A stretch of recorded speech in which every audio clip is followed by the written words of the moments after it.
Have you ever wondered what it would be like to drive through an African safari without leaving Australia? Earlier this month, I booked the Deluxe Safari experience at Werribee Open Range Zoo, an exclusive 75-minute tour that takes you well beyond the public safari route and much closer to some of Africa's most iconic wildlife. From rhinos running alongside our vehicle and towering giraffes feeding just meters away, to threatened antelope that are disappearing from the wild. Like many people, I expected this safari to simply be a chance to photograph some incredible animals. But over the next 75 minutes, I discovered that many of the species we encountered owe their survival to conservation programs, like the ones supported here at Werribee Open Range Zoo. Join me as we explore one of Australia's best open-range wildlife experience. Located about 35 kilometers southwest of Melbourne, Werribee Open Range Zoo spans more than 200 hectares and is designed to recreate the wild open grasslands of Africa. Unlike traditional zoos, many of the animals here roam across expansive, mixed-species habitats, allowing visitors to observe natural behavior in much larger environment. I had pre-booked the Deluxe Safari experience online and deliberately chose the very first session of the day, after learning this lesson during my visit to Gir National Park in India. I knew the cooler morning temperatures would give us the best chance of seeing active animals before they settle down for the afternoon. After a short wait, our guide welcomed us aboard an open safari vehicle that could accommodate about 20 guests. With no windows between us and the animals, every seat offered excellent views, but sitting towards the rear gave me the perfect opportunity to capture immersive 360-degree footage throughout the journey. The cool, overcast Melbourne morning also meant ideal conditions, not just for filming, but hopefully for the wildlife as well. Barely 2 minutes into the safari, we encountered 2 dromedary camels calmly feeding beside the track. Unlike the 2-humped Bactrian camel, the dromedary carries a single hump that stores fat rather than water, an adaptation that helps it survive some of the harshest deserts on Earth. Watching them quietly browse was a gentle introduction to what would become an incredible morning.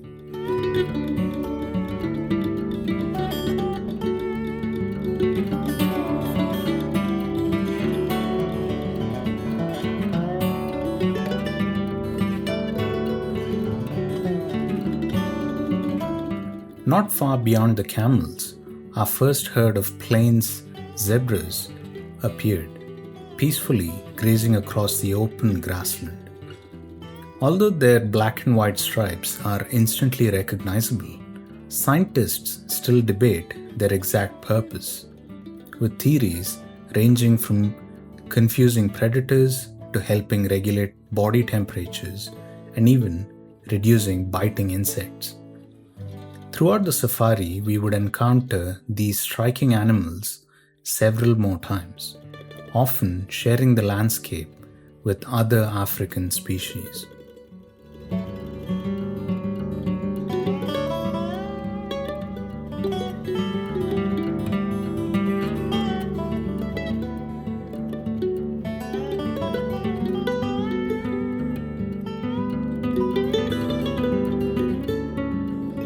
Just behind the zebras stood one of the safari's most significant conservation success stories, the scimitar-horned Oryx. Once widespread across North Africa, this elegant antelope became extinct in the wild by early 2000s due to hunting and habitat loss.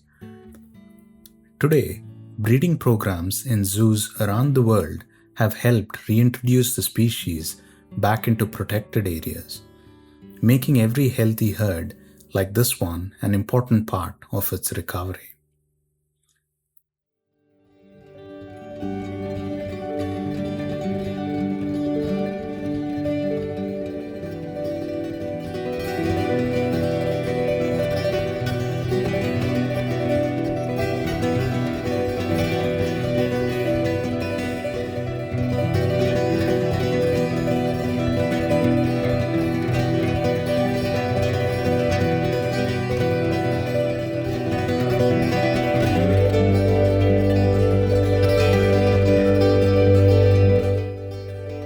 Nearby, 3 female Nyalas quietly grazed among the shrubs, while the male remained almost completely hidden within the thicker vegetation. The difference is quite typical. Males are darker, larger, and far more striking, while females rely on their lighter coloring and cautious behavior to remain concealed from predators.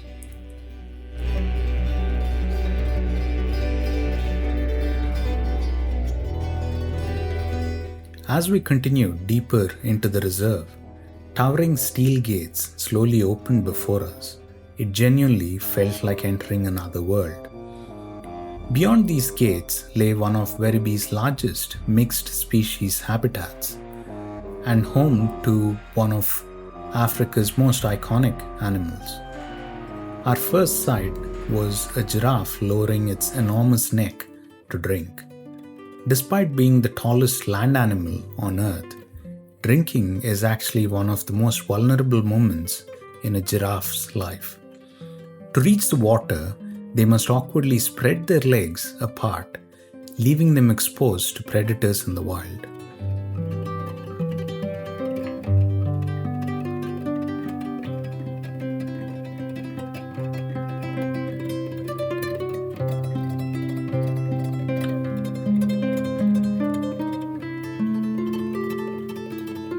As we continue through the savanna, more giraffes wandering across the grassland towards a feeding station where keepers had placed fresh browse high in a dead tree. It was fascinating to watch the ecosystem unfold around them. While giraffes fed from above, zebras patiently gathered below to collect leaves and fragments that naturally fell to the ground.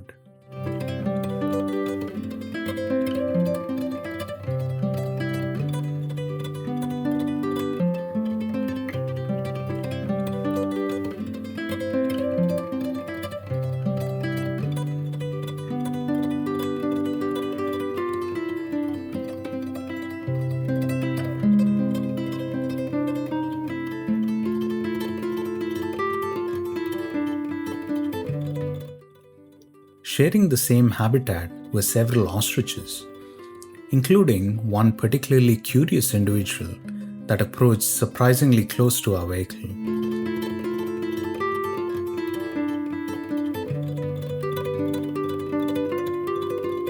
Although flightless, ostriches remain the world's largest living birds and are capable of running at speeds exceeding 70 km per hour.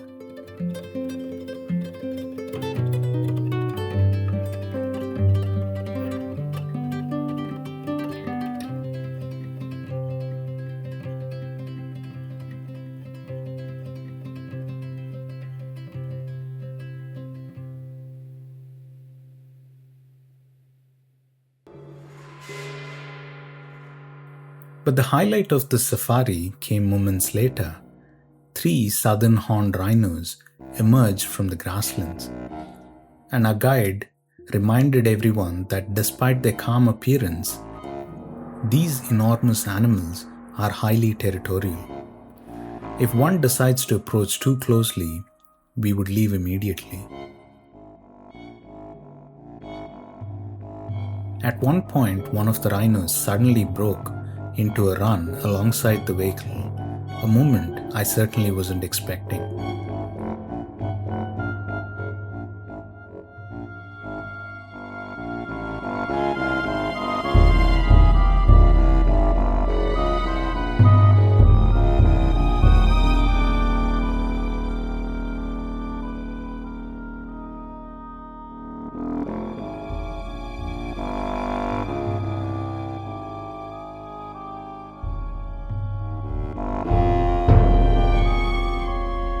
Later, another confidently displaced an oryx from a pile of hay with very little effort, demonstrating exactly who dominates this part of the savannah.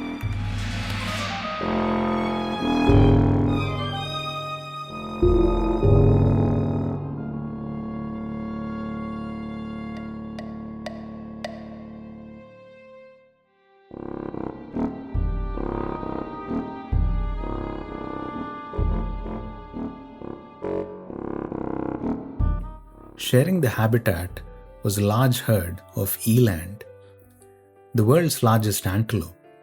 Despite their impressive size, they moved quietly across the grassland, with several resting while others continued grazing.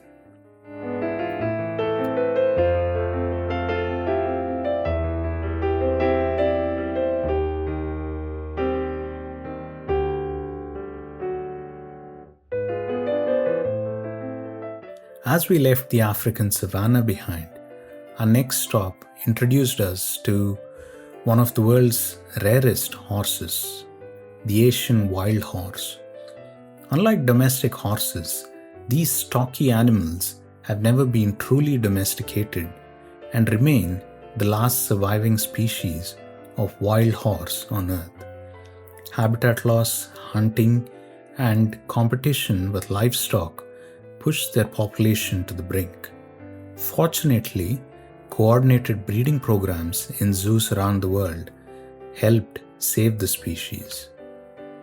Just beyond the wild horse enclosure was another species with an equally remarkable history, the American bison. During the 1800s, tens of millions of bison once roamed the North American plains. However, decades of uncontrolled hunting reduced their numbers to just a few hundred individuals, placing the species on the brink of extinction. Thanks to dedicated conservation efforts, protected reserves, and carefully managed breeding programs, their population has recovered significantly.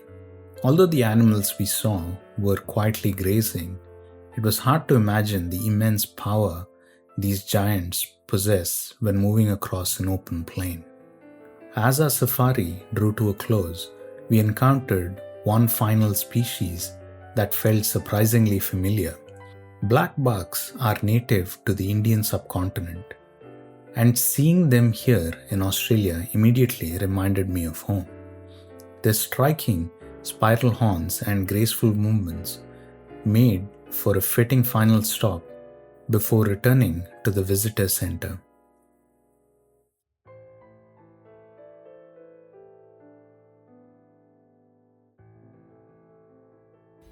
Just before leaving the safari route, a black kite perched quietly on a nearby fence post, almost as though it had to come to see us off. Raptors like these play an important role as nature's cleanup crew, helping maintain healthy ecosystems by feeding on the carrion and small prey.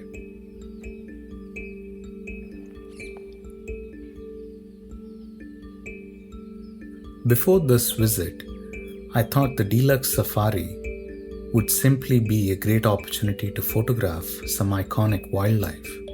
What I didn't expect was to leave with a much deeper appreciation for the role modern conservation zoos play in protecting species that have disappeared or nearly disappeared from the wild. Behind every enclosure is decades of breeding, research, and collaboration, giving many of these animals a second chance. And with that, our safari comes to an end. But the adventure at Werribee Open Range Zoo is just the beginning. Beyond the safari lay elephants, gorillas, lions, hippos, and one of Australia's rarest birds, and plenty more wildlife waiting to be explored. I'll be covering all of that in part 2. If you enjoyed coming along on today's safari, I'd really appreciate you supporting by liking this video and subscribing to the channel. It helps more wildlife enthusiasts discover these stories.